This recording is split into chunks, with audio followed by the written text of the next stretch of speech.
विटेवरच्या मालकानं टाळ्या वाजवा. काय प्रांतातली माणसं आहेत. माझ्या सद्गुरू किशन बाबाच्या समाधी बसे लाखो लोक निवाऱ्यात बसतील असं करायला लागले. त्याला हेवा वाटावा, त्याला हेवा. चला काय त्यांचा महिमा सांगतोय. वळीता का गावकरी त्याला जर सकाळचं बर वळू का हे खाईन तुमच्याकडे. बरं काय होतं माहिती आहे का, यायची चेहरे पडे नो तेव्हा अंगाव घेऊ नका. मी एखादं उदाहरण देत असतो. तेव्हा माणसाला पेरायचा उलासा असावा, हारुळे शिवटिलेले असावा, बी ओरिजिनल असावा, येठण गोड असावा, चाड्याची छिद्र लवंग मधात असावा मस्त, म्हणजे एक नळ होऊ नये. काही हसू नका तुम्ही कदंबवा, तुम्हाला कळत नसते. एक नळ म्हणजे एका नळात जास्त पेरणं आणि एकात कुठं मोठं निघणं, असं चाडा असावा आणि बैल बसणारा नसावा. मग पेरणाऱ्याला उलास येतो. तसं यायचं काम. हे चांगलं असलं की हे आम्हाला मस्त वाजित येत, आणि हे चांगलं नसलं की मग हे असंच वाजित येत, वामरत नाहीत. विठाला विठाला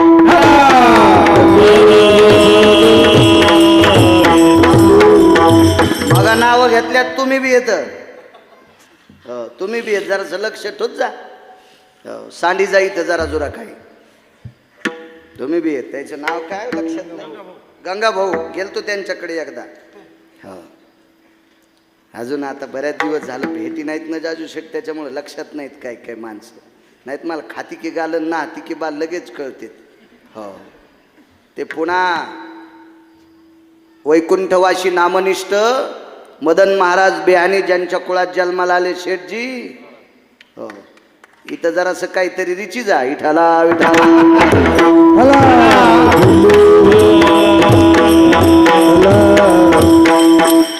परवाला आम्ही कीर्तनाला गेलो, मोठ्या माणसाचं कीर्तन होतं ना तुम्ही तिथं. मी म्हणलं ह्या मंदिरावरला कव्हाच दिवाळी झू देऊ नका. भगवंत तुमच्या इथला कधीच आनंद मातीत घालणार नाही. 5.25 लाखाचं जनरेटर दिलं त्या माऊलीनं. हो दिलं दिलं. पंढरपुरातला मालक म्हणला बाळ्या चांगलं बोललास घरे. बरं बोललास तू, मस्त बोलला. लगेच आमच्या इथं पाऊस पडला. नाहीत मग सोयाबीन अशी मेलो रे मेलोच करू लागली. हो मला मागितलं असतं तर थेंब नसता पडला. हो पण देवाला मागितल्याबरोबर तसं देवाला करा, जितकं मोठं होईल. अहो काही करता येते, पाण्याची टाकी करा, काही करा. अहो इथं खर्च केलेला पैसा, इथं खर्च केलेला पैसा स्वर्गातून पितर आशीर्वाद देतील आपल्याला. स्वर्गातून आशीर्वाद. चला काय त्यांचा महिमा. उत्तर भारतामध्ये एक साध्वी स्त्री होती. वेळ झाल्यावर सांगा बरं भरत बुवा. पुन्हा बांडेबुवाची भारुड येतं नाही का. बरं बरं बरं बरं बरं वा वा वा बरं बरं चल देऊ दुरुस्त. रिसोड मापी 21 किलोची पाहिली. योग असा आला उत्तर भारतामध्ये मग आनंदमाई नावाची एक महिला होऊन गेली. फार मोठी साध्वी. भारत देशात संतांचं अधिष्ठान फार मोठं आहे. मग आनंदमाई, तिची भेट, त्या माऊलीची भेट स्वामी रामांसोबत झाली. स्वामी रामांनी तिची भेट घेतली. कोण स्वामी राम? 1949 ते 51 या भारत देशाला एका पीठाचे शंकराचार्य म्हणून ज्यांना पद प्राप्त झालं ते स्वामी राम. काय रे दादा,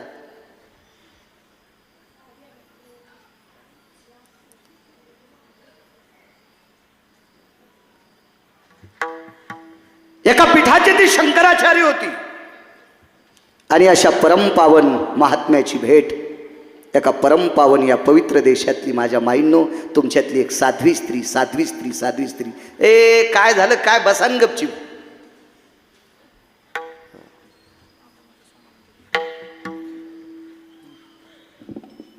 स्वामीराम प्रसन्न झाले. स्वामीराम प्रसन्न झाल्याच्या नंतर आनंदमाईचं वर्णन करत होते. त्यावेळेला आनंदमाईनं सांगितलं, राम शंकराचार्यांना, राम अरे माझ्यापेक्षा अजून एक श्रेष्ठ स्त्री एका ठिकाणी आहे, तिच्या दर्शनाकरता जाय. काय त्यांचा महिमा सांगतोय. आणि स्वामी राम, मा भगवती आनंदमाई अशा पवित्र साध्वीचं ऐकून स्वामीराम दिल्लीला आले. आणि दिल्लीहून 120 मैलाच्या अंतरावर आग्रा नावाचं शहर आहे. त्या शहरात एक साध्वी राहत होती. स्वामीराम त्या आग्र्यात पोचले. आग्र्यात पोचल्याच्या नंतर स्वामीरामांना एक भिकारी दिसला. दसकाटाला कसपट कधीच समजायचं नाही. ज्याच्या अंगावर लय कपडे भारीचे म्हणतो श्रीमंत असतो का? घरात 12 हात येऊन फिरतो. काही नाद असतो, वरून झकबक आतून भकभक. काही लाल इतका नाद कपड्याचा, बायको 17 भाईच्या मिरच्या तोडीन. आणि असे कपडे घाली तू की जसे मुख्यमंत्र्याचा चुलताचे. नाद असतो, याच्यावर कधीच जायचं नाही वरच्यावर. हे वरचं कव्हा निष्ठून जात असते, वरच्यावर नाही. पुढच्याची सगर्भता पाहण्यासाठी दृष्टी सुद्धा त्या पात्रतेची लागेल. स्वामी रामांनी त्या भिकाऱ्याकडे बघितलं. इमानदारीनं तुम्हाला तुमच्या अंतःकरणाला थोडा थाव घ्या. भिकाऱ्याकडे बघत असताना वृत्ती काय असते आपली? काय समजतो आपण त्या भिकाऱ्याला? सामान्य समजतो त्या भिकाऱ्याला, सामान्य. स्वामी रामांनी त्या भिकाऱ्याकडे बघितल्याच्या नंतर स्वामी रामांच्या लक्षात आलं, सूर्याच्या प्रकाशाला तेजाला लाजवील इतकं तेज त्या भिकाऱ्याच्या चेहऱ्यात होतं. वय किती झालं असेल बाबांचं आता? बाबांचं काय वय? 67. चेहऱ्याची ताकद पाहा, बघा ना प्रसन्नता. या लोकांकडे बघितल्याच्या नंतर त्यांच्या पायावर मान वाका वाटते, मान वाका वाटते, मान. आचरण सांभाळणारी लोक आहेत, नाही आचरण सांभाळणारी लोक आहेत. निष्ठेनं विश्वाच्या मालकाला शरीर समर्पित करणारी माणसं आहेत. तसा तो एक भिकारी आहे. त्याच्या डाव्या हातात काठी आहे, उजव्या हातात भिक्षेचं पात्र नाही माऊली बाबा. उजवा हात असा पुढे केलेला आहे. आणि स्वामी रामांनी विचारलं, महात्माजी शंकराचार्य भिकाऱ्याला महात्माजी म्हणतात भरत बुवा, अरुण बुवा, महात्माजी म्हणतात. महात्माजी. कधी कधी एक सांगतोय, बारकाल्यांना चांगलं बोलायचं शिका. इथं बसलेल्या राजकारणी सगळ्या लोकांना सांगतो, तुम्हाला खपक्या लाकडं मोठं करीत नाहीत. तुम्हाला मोठाले माणसं मोठं करीत नाहीत. सज्जनांनो, बारकाल्या लोकांची मतं पडतात तेव्हा तुम्ही खुर्चीवर बसतात, हे लक्षात ठेवा. मी काय राजकारणी नाही, 7वी पास आहे, पण महाराष्ट्र फिरतोय. माझे 4033 गाव झालेत महाराष्ट्रातले, एकदा गेलेलं नाही. इथं तर 9वी चक्कर आहे, एकदाच लिहितोय. आचार्यानं किती जरी शहाणपणा केला, मोठाले लाकडं टाकून चुलांगण पेटवायचा. आचार्यानं किती जरी शहाणपणा केला, मोठाले लाकडं टाकून चुलांगण पेटायचा, त्याच्या आज्याला चुलांगण पेटणार नाही. त्याला चुलांगण पेटण्यासाठी बारकाली लाकडं पण घालावं लागतील, तवा मोठाली लाकडं पेटत असतात. म्हणून राजकीय लोकांनी सुद्धा बारकाल्यांकडे बघत जा. बारकाल्याच्या लक्षात आल्यावर हे चांगल्याला उलथून टाकीत. हो हो हो हो हो, त्याला सांगितल्यावर तुमची लय खसखस पिकली. पाकिट देणारा लय मोठा नसतो भरत बुवा. मोठाली लोक आपल्याला त्या दिवशी पाकिट देतात, बारकाली लोक आपल्या कीर्तनाला येतात. बारकाली लोक तुमच्या पक्वादाला टाळ्या वाजतात, त्यावेळेला तुम्हाला पाकिट देतात. बारकाली लोक तुमचे बालासाहेब भजन ऐकत आहेत, त्यावेळेला मोठाली लोक तुम्हाला पाकिट देतात. पंढरनाथ बुवा, उतरेश्वर बापू. म्हणून बारक्या लोकांकडे कधीच वामदृष्टीनं बघायचं नाही. चला, स्वामी राम म्हणले, महात्माजी बोलिये. हातात काठी आणि असा हात कपाळाला लावला, बोलिये महात्माजी.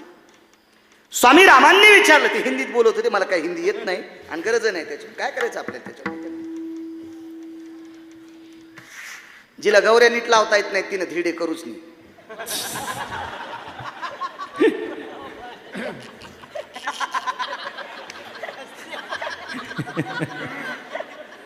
हो, शेण एका जाग्यावर होईन ती म्हणली मी धिरडे करते. सरपणाचा नाश आहे मंजुळा. पिठल्यातले गोळे फुटणं तर ती म्हणली मी बासुंदी करते, दुधाचा खराबा करूच नको, त्याच्यापेक्षा तसंच दी, तसंच दी. मला एक कळते, मला ही येते ना, कशाला बाकीच्या कुठं नेऊन, ऐका नाही काय गरज आहे. स्वामी रामांनी विचारलं, महात्माजी या नगरीमध्ये एक साध्वी आहे, पत्ता कसा सांगितला असेल माऊली दादा? त्या भिकाऱ्यानं सांगितलं, महात्माजी त्या ठिकाणी ती साध्वी आहे जिथं सूर्याचे किरण क्षीण झालेत. ज्या ठिकाणी सूर्याचे किरण क्षीण झाले त्या ठिकाणी ती साध्वी स्त्री आहे. बसले साहेब. आदरणीय बांडे महाराज, क्षीण झाले या शब्दाचा अर्थ सोपान काका, नेमकी जी बाई जिथं राहत होती तिथं सूर्य ढगाच्या आडंगी गेलता. दीपक बुवा, अख्खा आग्रा शहर उष्णतेनं तळपळतंय. 27 दिवस झालं पाऊस नव्हता, असं इतिहास सांगतोय. मी नाही, मी काय तिथला माऊली दादा सरपंच नव्हतो, मी वाचून सांगतोय. भंगाऱ्याचं ऐकून कधी सांगणार नाही. चांगल्यानं लिहिलेली पुस्तकं वाचीन, ज्याला बायको मानित नाही त्यानं लिहिलेलं पुस्तक लोक प्रकाशित करतात, दोघं नरकाला जाते. लिहावा तर कोणाला वाटते, पण लायकी लागेल ना, तू इथे लोकांनी वाचवा, अधिकार लागेल ना. 27 दिवस पावसाचा थेंब नाही, तळ तळ तळ तळ तळ तळ प्रजा करते. आणि योग असा आला, एकट्याबाईच्या अंगावर सावली. तेजो भास्करो दिवाकरो यज्जायते अभ्रपटलेशो अंबराभय व्याप्तिना तेजोयाम दिवाकरा. भास्कर भयतति तेज कांतियो लुब्ध सबे निजायन्ते.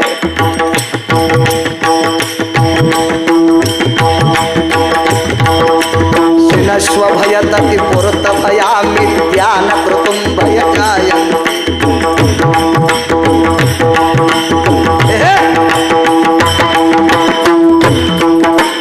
उष्णोदक भय छंद सुधेषु वरुतति काया छंद पराना. स्वेदायन यन जायन सुधियो लवश्व कांती भास्कर.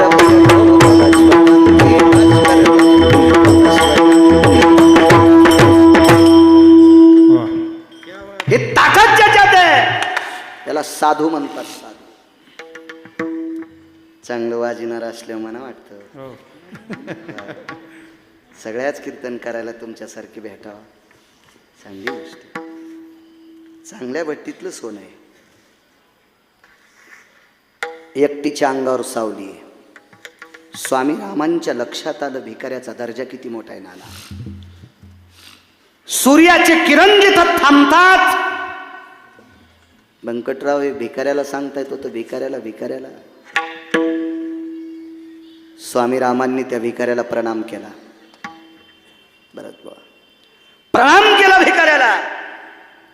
आणि स्वामी रामांच्या एक लक्षात आलं, या भिकाऱ्याच्या हातात याचा दर्जा इतका मोठा आहे, पण याच्या डाव्या हातात काठी आणि उजवा हात असा आहे. मग भिक्षा पात्र का, झोली का नाही, कशी भिक्षा मागतोय? स्वामी रामांनी विचारलं, महात्माजी करद्वयो यती त्या पारणी हा ये पात्रे सुजा येते. कर म्हणजे हात, पारणी म्हणजे हात, पात्र म्हणजे भिक्षा पात्र. आपल्या हातात भिक्षा पात्र नाही, आपण तर भीक मागता. त्या भिकाऱ्याने कदमबुवा सांगितलं, महात्माजी काम हो गया ना आपला, तुम्हाला जो पत्ता विचारायचा तुम्ही सांगितलाय ना, मग ह्या पंचायती काय करायच्या आपल्याला? स्वामी रामांनी हात जोडे, शंकराचार्यांनी हात जोडे. शंकराचार्य होता येतं का? शंकराचार्य बापदादाची प्रॉपर्टी विकून काही होता येईल, शंकराचार्य होता येत नाही बाबा, ते का साधी गोष्ट आहे का? आणि त्या शंकराचार्यांनी त्या भिकाऱ्याला हात जोडले. विचारलं, महात्माजी कळून घेण्यासाठी विचारतोय, सुनिये. तेजो मध्यायाम दिवाकरेषु करांगुले भय जायते नस्तिता. म्हणजे 12च्या नंतर 14 मिनिटं, 12 वाजून 14 मिनिटापर्यंत भिक्षा मागत असतो. ती कांती भिक्षा. कांती शिजलेली पदार्थ मागणं याला कांती भिक्षा म्हणतात पुराणामध्ये. आणि या कांती भिक्षेला वारकरी संप्रदायानं गोड नाव दिलंय, त्या नावाला मधुकरी म्हणतात. मधुकरी म्हणतात. मग ही मधुकरी मागतोय मी, पण किती मागतोय पात्र नाही. त्या भिकाऱ्याने सांगितलं, अंगठा सोडून आणि पुढचे 4 बोट सोडून मधला जो माऊली दादा भाग आहे का सोपन काका, इतक्यावर बसल इतकंच मागतो दिवसात एकदा. तो 12 वाजून 14 मिनिटाच्या आत मागायचं आणि ते खायचं. 12 वाजून 15, 16, 17 मिनिटं झाले तर त्या दिवशी भिक्षा मागत नाही, त्या दिवशी उपाशी राहतो. स्वामी रामांनी पायाखालची माती कपाळाला लावली. काय भिकारी असेल तो. पण त्या भिकाऱ्याला कालच्या दिवशी पोटात अन्न नव्हतं आणि स्वामी रामांना सांगण्यासाठी वेळ जात होता, म्हणून त्या भिकाऱ्याने वरी हात केला. भास्करा ठहरिए ठहरिए, कल से भूखा है, सुनिए भास्कर, हे रवि, हे तेजकांती, सुनिए, ठहरिए ठहरिए. भिकाऱ्याने हात केल्यावर सूर्य काही वेळापुरता थांबला. पळभरी होय मध्यनासी दिनकर, पळभरी होय तीर, पळभरी होय तीर, पळभरी होय तीर, नासी दिनकर, पळभरी होय तीर, पळभरी होय तीर, पळभरी होय तीर. माध्यानाशी दिनकर पळभरी होय स्थिर.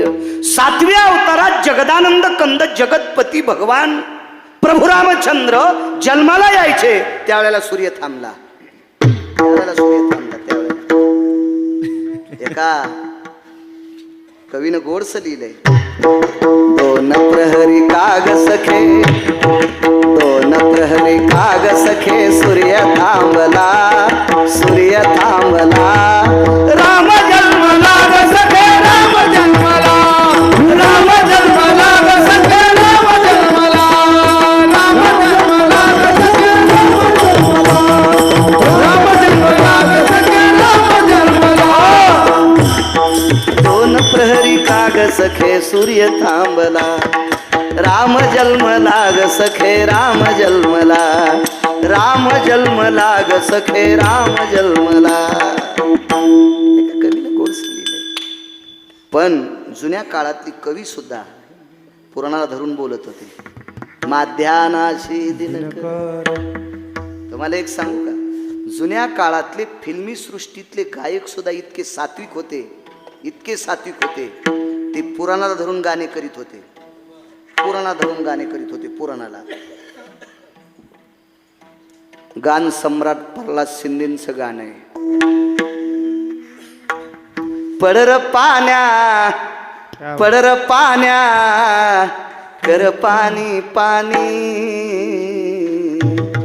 शेत माझं तानेल जात गावानी, शेत माझं तानेल जात गावानी.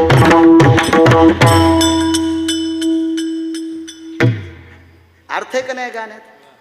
याच्यातला अर्थ पुराणाची कॅसेट गुंडाळली एकदा. पडरक पाण्या, पडर पाण्या, मृगाधी रोहिणीचा,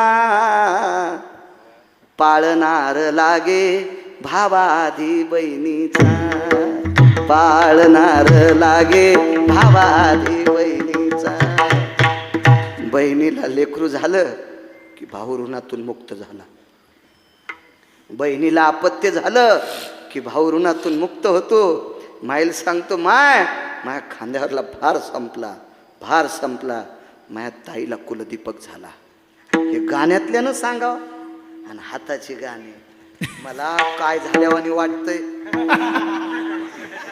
वा वा वा वा वा. अरे तू आबा पानसर भाईच्या कोंबड्या सांभाळायला आणि तुला काय झालं वाटतंय पानछटा. विठाला विठाला.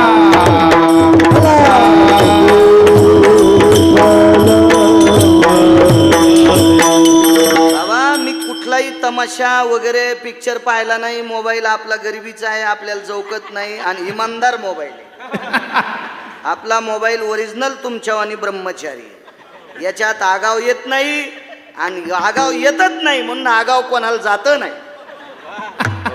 तुमचे मोबाईल चांगले आहेत पण त्याच्यात भंगार येतं आणि चुकीची बटणं दाबल्यावर नाना कोणाला काही बी जातो. आपला मोबाईल चांगला आहे, चांगला आहे, चांगला आहे.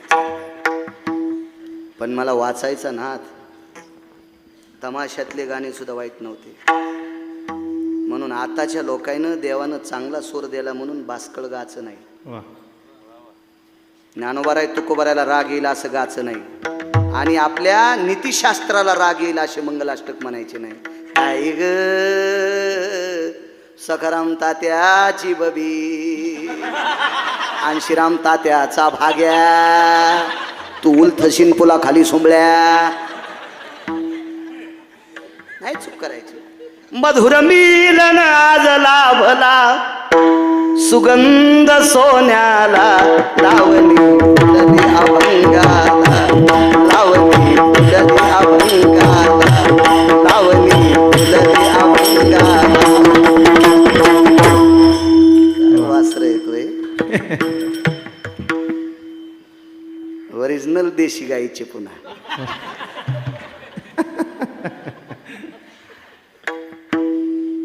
निळोबारायला फसवण्यासाठी एक लावणी सम्राट आलती. निळोबारायला फसवण्यासाठी ज्यांचा अभंग घेतलाय त्यांना. पण ज्या वेळेला निळोबारायनी तुकोबारायच्या गाथ्यातले 3 अभंग गायले आणि वाळलेल्या उन्हाळीच्या झाडाला त्या अभंगाच्या ताकदीनं निळोबारायने हिरवं केलं, त्यावेळेला तिनं पायातले चाळ बाहेर फेकून दिले. लावणी भुलली अभंगाला. सूत्रबद्ध लोक होते हो, सूत्रबद्ध लोक होते. चल माया गावाला जाऊ, तुझ्या गावात धोतर वरी करून चालावं लागते. राधा कशी येईन तुझ्या गावात? राधा रंगानं दिसते छान, तिच्या यनीला गोंडे 2, तू पप्याच्या माईला गोंडे लाव सुंबळ्या. राधेच्या अंगाची माती पंढरपुरातला मालक कपाळाला लावतोय, गोपी चंदन उटी. त्या राधेचा अपमान जर कोणी भजनात कीर्तनात करील त्याचे पूर्वज नरकाला जातील. विठाला विठाला.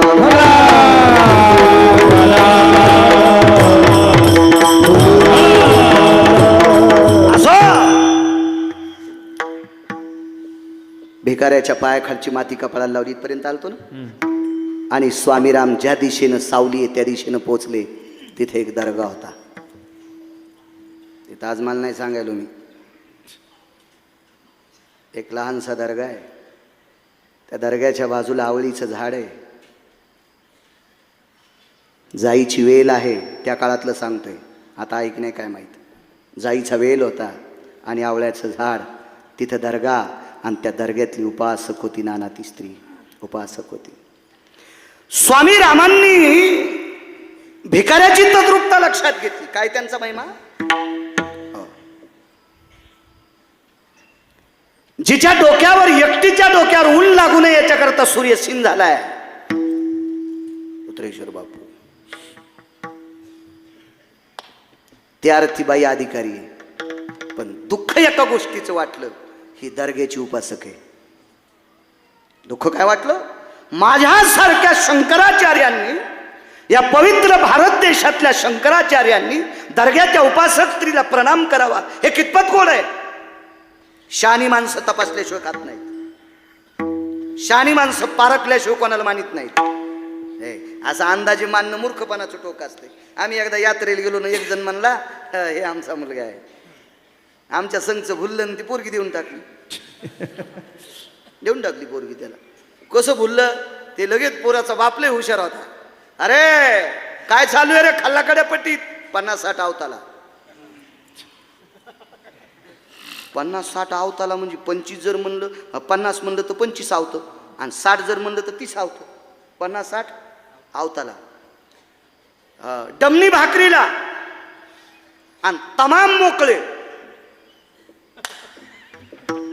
आमच्या इथला म्हणला 50-60 बैल आवताला, डमणी भाकरीला. मग गडी किती असतील? आणि तमाम मोकळे म्हणजे 60 आवताला आणि कितीतरी तमाम म्हणजे मोठी संख्यानं तमाम मोकळे म्हणजे रिकामी बैल किती त्या माणसाकडे? तदेव लग्नं सुदिनं तदेव ताराबलं चंद्रबलं दैवबलं तदेव लाभस्तेषां जयस्तेषां कुतस्तेषां पराजय. लागलं दमच नाही ना गुडघ्यालाच बाशिंगण. 7-8 दिवसाला पोरगी आल्यावर तिचा चेहरा असा सुकला. म्हणलं काय झालं बबे? काय माझ्या संसाराचा सारा मंगळवार झाला. म्हणलं सांगतोय बापाला. तुम्ही होता ना. अरे म्हणलं मला देवा वाटत नव्हतं पण ते दमच खाईन. बापाला म्हणली बाबा सटीच केलं. कस काय ग? म्हणलं कस काय म्हणजे नीट पाहिलंच नाही. हा काय महाराज 50-60 बैल आवताला दमनी भाकरीला आणि तमाम बैल मोकळे आणि तो लहान जावाई का? म्हणलं सुंबळ्या विचारनं पोरीला. पोरगी म्हणली महाराज 50-60 आवताला म्हणजे एका बैलाचं नाव 50 आणि एका बैलाचं नाव 60. एका बैलाचं नाव काय ठेवलं? 50 आणि एका बैलाचं नाव 60 म्हणजे 50-60 आवताला. आणि डमनी भाकरीला मग सासरा हौसानं सासूला डमनी म्हणी तू म्हणून डमनी भाकरीला. आणि तमाम मोकळे मया सासूच्या माईनं गाय दिली ती. गाय चोट्ट्यानं नेली न तिचं गोरं राहिलं. त्यानं पवळीन उडी हाणली न ते लंगडे घरी मरू देवा म्हणते गाव खालीच फिरत आणि त्याचं नाव ठेवलं तमाम्या. तमाम मोकळे. हे असं पानचटायचं पाहणं असतं. इतका येडगळ आमच्या गावात नाही. तुम्हाला राग येईन म्हणून आमच्यावर घेतलाय पण तुमचं सांगायलो विठाला.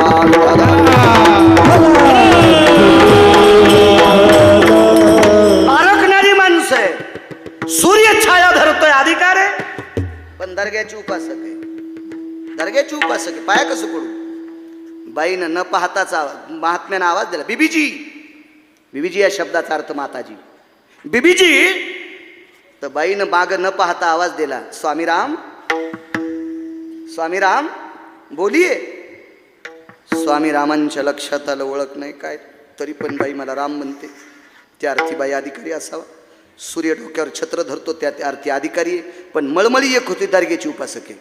तो दर्गा निमित्ताला होता. त्याच्या खाली साधूची समाधी होती. त्याच्या खाली साधूची समाधी होती. तो निमित्त मार्थ दर्गा होता. स्वामीरामांनी सांगितलं माय काय काम आहे स्वामीराम? सुनिये मा बीबीजी या प्रांतात गेली 27 दिवस झालं पाऊस नाही. एक विनंती करतो माताजी तुमच्या कृपेने पाऊस पाडावा अशी इच्छा आहे.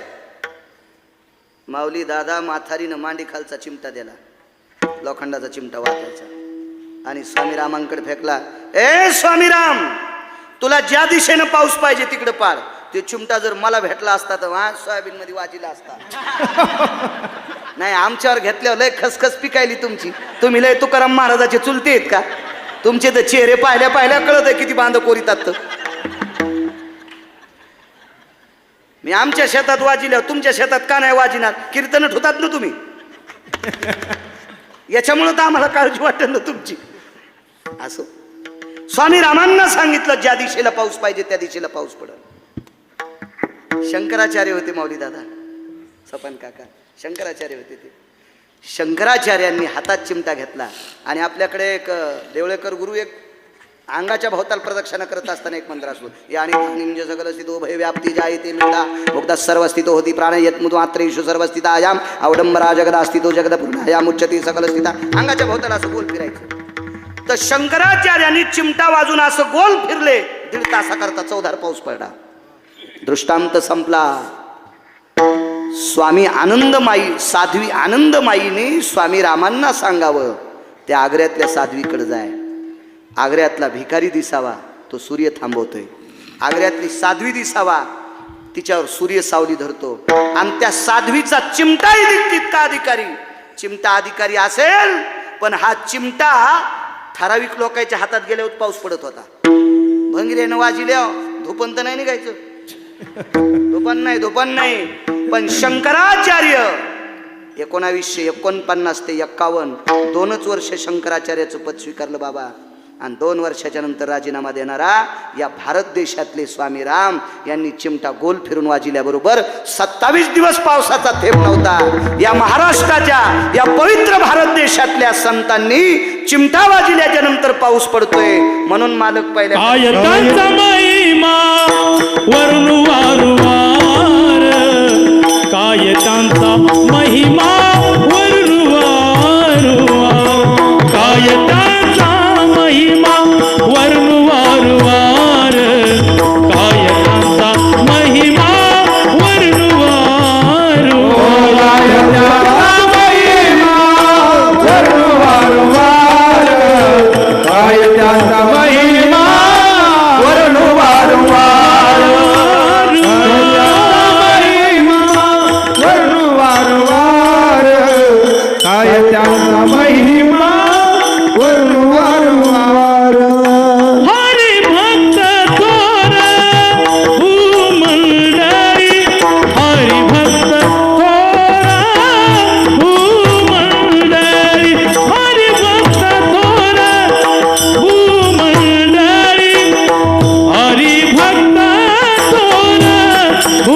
भेटेचे हरप्रभा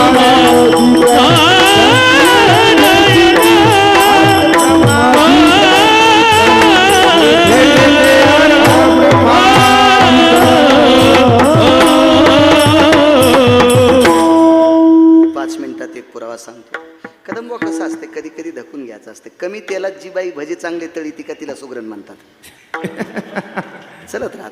मुख्यमंत्री बसलेले हेलिकॉप्टर जर खाली येऊ शकते, मुख्यमंत्री बसलेले हेलिकॉप्टर जर 40 फुटाहून खाली येऊ शकते, तर स्पीकरचं कमी अधिक होत असते. आपण सतत सतत त्यांना बोलणं याचा अर्थ आपल्याकडे विद्वत्ता कमी आहे असं ते चलत राहते. रोजची रोज आपल्याला आहे छान धकत राहते. आता एवढ्या मोठ्या समाजात त्यांनाही त्रास होतो, चलत राहते. ते सुद्धा एक आपलं अंग आहे. कारण विश्वभर आपल्याला जीवनभर स्पीकरवाल्यासोबत आपली मैत्री आहे, त्याच्या विरोधात आपण जायचं नाही. कायमस्वरूपी आपल्याला त्यांच्याशिवाय धकणारच नाही ना, चलत राहते. एखाद्या वेळी धकून घ्यायचा. आता राहिलीच किती 5 मिनिटं. एक मुद्दा मांडू का? 5-7 मिनिटात एक मुद्दा मांडतो आणि पूर्ण विराम. एवढाच बस झाला. आता बीड जिल्ह्यातले एक ब्राह्मण पंढरपूरला गेले. गाव कोणतं होतं ते सांगणार नाही, गुतं थोडंच घेतलं. तुम्ही या जिल्ह्यात जन्माला आले, तुम्हाला कळवून तो कोण्या गावातला ब्राह्मण होता. तुकोबरायच्या काळापासून त्या ब्राह्मणाचं नाव घेतलं जाते पुराणात. अजूनही कोणाच्या लक्षात नाही आमच्या गावात होता का कोण्या गावात होता, काहीच नाही. याला शिब्याला आणि शिमग्याच्या त्याला. सोलापूर जिल्ह्यातला एक माणूस कबीरदासानी इंडियाला शेला आणायला गेला. अजून सोलापूर जिल्ह्यातल्या एकाही माणसाला माहित नाही आमच्या इथला गेलता म्हणून. सांगा बीड जिल्ह्यातले तुम्ही कोण्या गावातला ब्राह्मण होता सांगता येईल?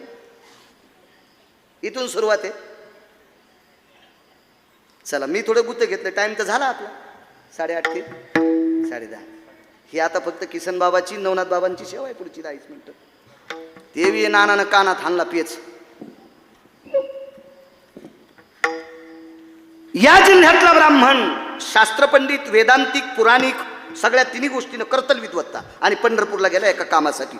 पंढरपुरातल्या मालकाचं दर्शन घेतलं कदंब. आणि पंढरपुरातल्या मालकानं दृष्टांत दिला, हे भूदेवा तुमची इच्छा पूर्ण करण्यासाठी आळंदीतल्या मालकांकडे जा. आणि आळंदीतल्या मालकांकडं ते ब्राह्मण या बीड जिल्ह्यातले गेले आणि ज्ञानोबारायांच्या समाधीवर डोकं ठेवलं, आपली व्यथा मागली भरत बुवा. तर ज्ञानोबारायांनी दृष्टांत दिला, तुमची इच्छा पूर्ण करण्याची ताकद तुकोबारायात आहे, जा तुम्ही तुकोबारायाकडे. आणि पंढरपुरांना आळंदीला आले. आळंदीहून तुकोबारायाकडे गेले आणि तुकोबारायांनी त्या ब्राह्मणाचा सत्कार 11 अभंग देऊन केला. 11 अभंग दिली, एक तुळशीची मंजूळ दिली आणि एक नारळ दिला. पण ती ब्राह्मण व्यक्ती वेदातला प्रकांड विद्वान होते, शास्त्रातली प्रचंड विद्वान, प्रचंड खूप खूप खूप असा शास्त्र अभ्यास होता. आणि पुराणातला मर्मज्ञ ब्राह्मण होता. तुकोबारायांनी ज्या वेळेला प्राकृत 11 अभंग दिले का, त्यावेळेला त्या ब्राह्मणाला मळमळ वाटलं, मी वेदांतिक आहे, मी शास्त्रीय आहे, मी पुराणिक आहे, मी एवढा अभ्यास आहे आणि मला ही साधी 11 अभंग देऊन टाकली. आणि ही तुळशीची मंजूळ. तुळस किती मोठी आहे मी पुराणात ऐकत होतो, पुराणात वाचित होतो, पण तुळस किती मोठी आहे आमच्या इथं भांडे घासणाऱ्या मुसलमानाच्या बुबूबाईनं मला सांगितलं. मला तुळशी वृंदावन बिदरच्या बादशाच्या दरबारात होतं नामदेवरायाच्या लग्नाला, तेही इतिहास माहीत होता. पण ती आमच्याकडे म्हातारी बाई यायची, ती मला बाबा म्हणत होती, महाराज बाबा, महाराज बाबा तुम्हारे यहाँ तुलसी का पेड़ है? जी बुबू है. ये तुलसी के पत्ते हो ना बोले. म्हणलं बुबू कशा करता? मी मराठीत आणि ती हिंदीत.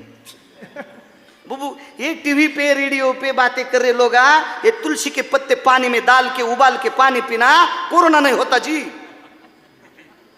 हे भांडे घासणाऱ्या मुसलमानाच्या बाईला तुळशीचं महत्व कळालं. आणि 1.5 कोटीचे घर बांधले. त्याच्या घर भरणीला आम्ही कीर्तनाला गेलो, बुटाडो ठोला आरमाऱ्या करे हलकाटायला, पण तुळशी वृंदावन नाही. ज्याच्या दारात तुळशी वृंदावन नाही त्याला काय म्हणले? मसनवाटा म्हणले. मसनवाटा, मसनवाटा. काय काय काय ताकद त्या तुळशीची. आणि ती तुळशीची मंजूळ दिली, तुकोबारायाच्या जवळ टाकून दिली आणि नारळ दिला. नारळ आपल्याकडे श्रीफळ म्हणून नारळ वापरतात. या तिन्ही गोष्टी परत केल्या आणि पुन्हा ज्ञानोबारायाकडे ते आले. ज्ञानोबारायाच्या समाधीवर डोकं ठेवलं, मुक्काम केला, रात्री दृष्टांत दिला. ज्ञानोबारायानं सांगितलं, तुकोबारायाने दिलेल्या प्रसादाचा ज्यानं अपमान केला त्याला जगात आता कुठलाच प्रसाद नाही. ज्ञानोबारायाचं वाक्य बरं. मी सांगत नाही. तुम्हाला जर माझं खोटं वाटत असेल तर ज्यानं 285 ग्रंथ लिहिलेत असे संत महिपती महाराजांना जाऊन विचारा, ते तुम्हाला सांगतील हे काय. तर संत महिपती महाराज, कोणाला म्हणायचं महिपती महाराज? महिपती महाराज वारीला शेवटच्या टप्प्यात चालता येत नाही म्हणून घोड्यावर जात होते. घोड्यावर जाणारे संत महिपती महाराज घोड्यावरनं खाली पडले, आजारी झाले. आता वारीला येता येत नाही. पंढरपुरातला मालक मधल्या वारीला त्यांच्या गावी आला. ताराबादला आज वारी भरती एक. पंढरपुरातला मालक संत महिपती महाराजांकडे येतोय. त्या महिपती महाराजांचं वाक्य, ज्ञानोपराय त्या ब्राह्मणाला सांगतात, तुकोपरायच्या प्रसादाचा ज्यानं अपमान केला त्याला विश्वात कुठलाच साधू प्रसाद देणार नाही. आता तू घरी जाय. आणि तुकोबरायच्या भेटीला एक व्यक्ती आला. त्या व्यक्तीचं नाव होतं कोंडोजी ब्राह्मण. साधा माणूस, दुसऱ्याच्या शेतात काबाड कष्ट करणारा गरीब माणूस. काय त्यांचा महिमा? शेवटचा पुरावा, वेळ नाही घेणार तुमचा.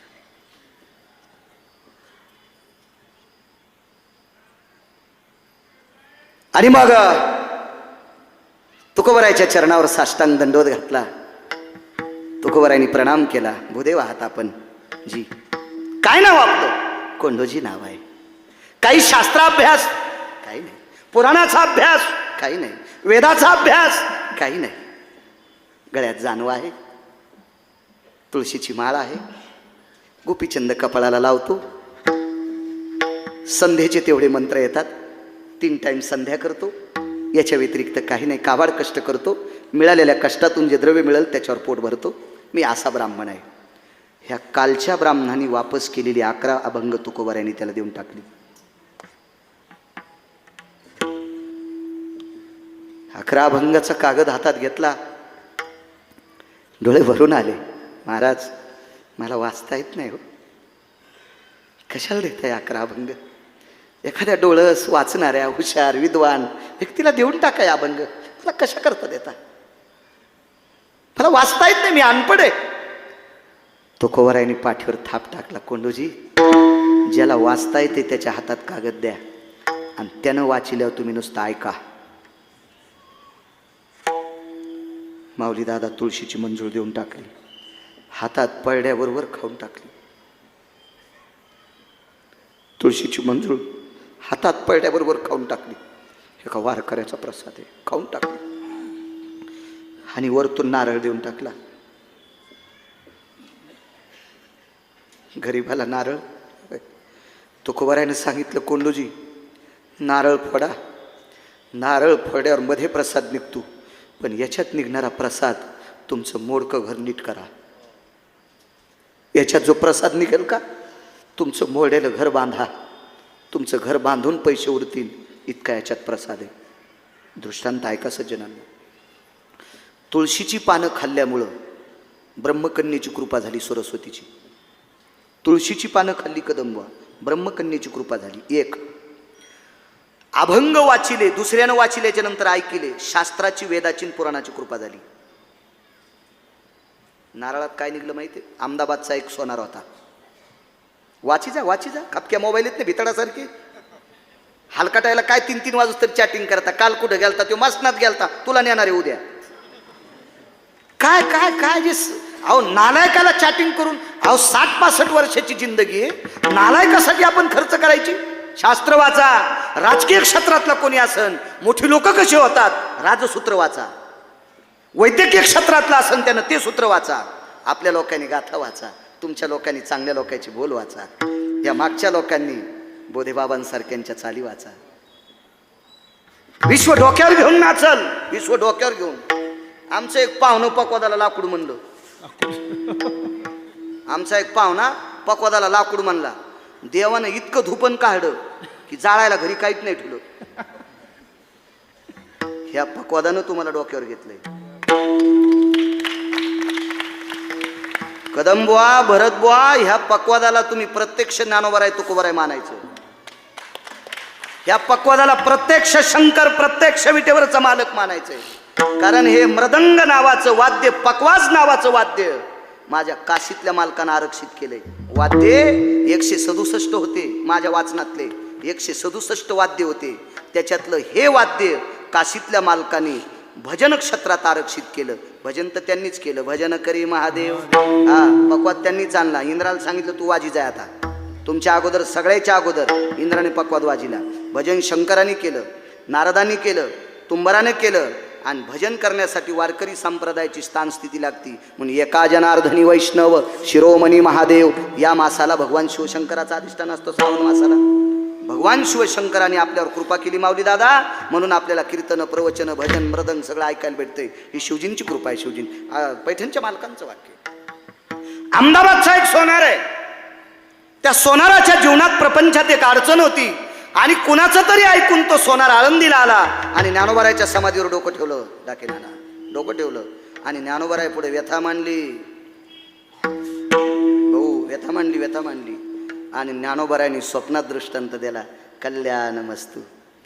त्याचं कल्याण झालं. काय उतराई व्हावं ज्ञानोबारायला. म्हणून जितका मोठा नारळ भेटन माऊली दादा तितका मोठा नारळ घेतला.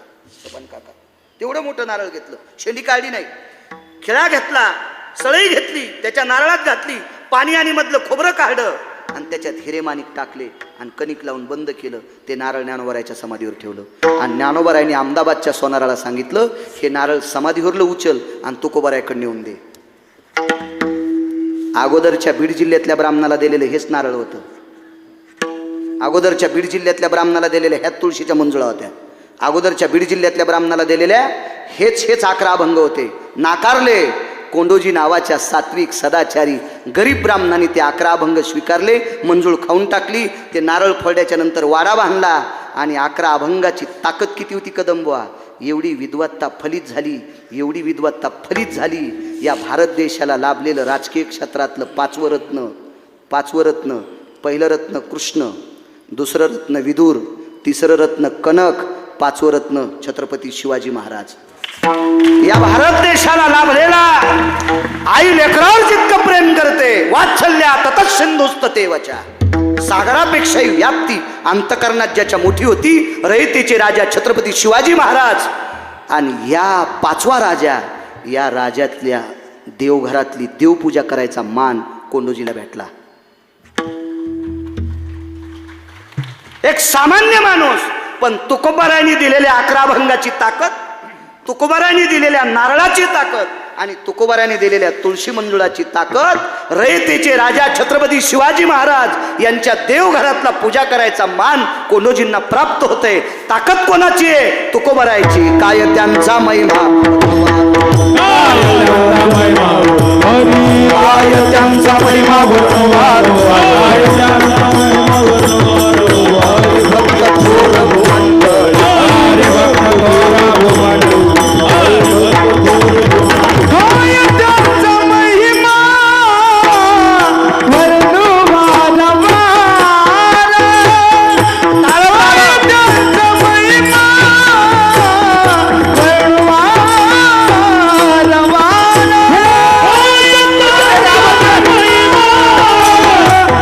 Oh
उपस्थित सर्व श्रोत्यांच्या चरणी आवाज गिरगावकराचा नाक घासून प्रणाम. अधिष्ठान दैवत गोरक्षनाथ भगवंताला प्रणिपात. सद्गुरू नामनिष्ठ मुक्त कैवल्य समाधीधन सद्गुरू किसन बाबांच्या चरणी प्रणाम. शांतीब्रह्म अत्यंत सात्विक सदाचारी पुण्यशील पावन पारमार्थिक क्षेत्रातलं एक मर्मज्ञ वयवृद्ध तपोरोध रत्न आदरणीय नवनाथ बाबा, पूजनीय प्रातस्मरणीय गुरुवर्य नवनाथ बाबा यांच्या चरणी साष्टांग प्रणिपात करतो. उपस्थित दोन्ही मृदंगाचार्यांना धन्यवाद, गुणीजनांना धन्यवाद, श्रोत्यांना प्रणाम.